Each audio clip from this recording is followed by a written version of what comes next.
Me, I Never Felt a Pea. The Story of the Princess and the Pea, as told by the Princess. By Nancy Lowen, illustrated by Christian Bernardini. Can you keep a secret? I mean a real, lip-sealed and throw away the key secret. You can? Okay, good. Here goes. I'm not a real princess. Shh!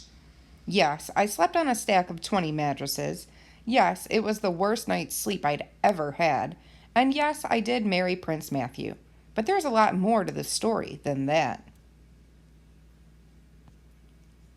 The first thing you should know is that Prince Matthew, Matt, wasn't all that interested in getting married. His dream? To be a successful businessman. He came up with one crazy idea after another.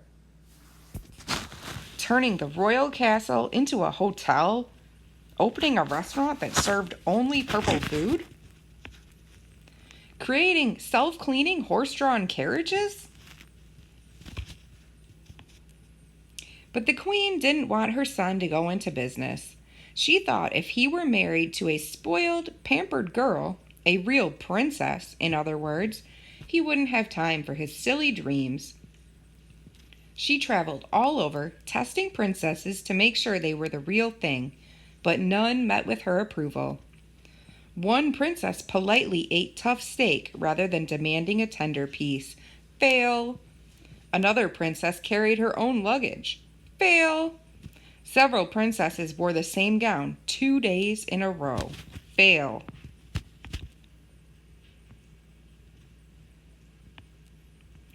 This is where I come in. And my dog. His name is Prince Super Pooch, or Prince S for short. Isn't that cute? One night, Prince S and I went for a walk in the woods. Suddenly, crack, boom, flash, a storm came up. We needed shelter, and I knew the castle was nearby. I picked up Prince S and made a run for it. A maid opened the door. "Hi," I gasped. "I'm Starla, and this is Prince S. Could we please spend the night?" Another princess," the maid muttered in an unfriendly way. "Follow me." "No, I'm not a princess. Princess is the name of my dog," I tried to explain, but she didn't pay any attention. Maybe she couldn't hear me because of the thunder.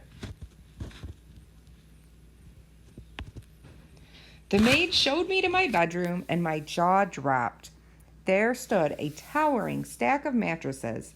"Excuse me," I said, "but I don't need anything so fancy. Really, just throw a sleeping bag on the floor and I'm good." The maid sniffed rudely and left.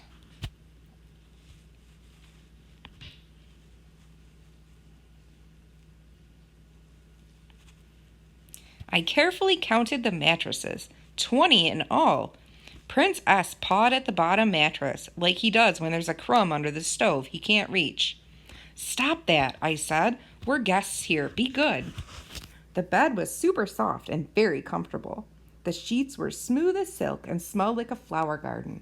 I soon fell asleep, but not for long.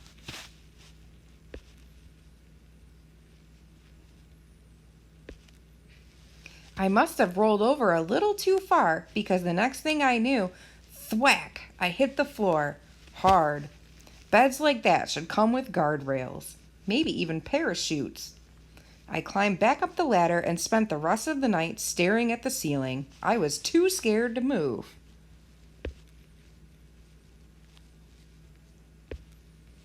The next morning, I was tired and cranky.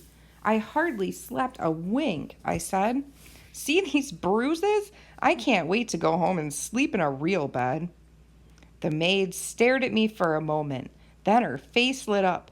"Your Majesty, Your Majesty," she shouted as she ran down the hallway. "This girl is a real princess. She complained about the pea." So that's what Prince S was trying to get at beneath all those mattresses.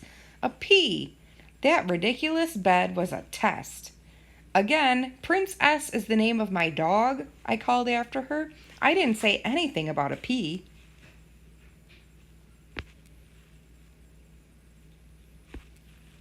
But you know how fairy tale weddings go. There's no stopping them. Beautiful gowns appear, the castle glitters and gleams, music fills the air, crowds gather, and suddenly there I was, married to a prince. Luckily, Matt and I love each other, and married life hasn't caused him to give up his dreams. In fact, we're business partners. We've been very successful selling mattresses. Say yes to the best, a princess mattress. Have a royal night's rest on a princess mattress.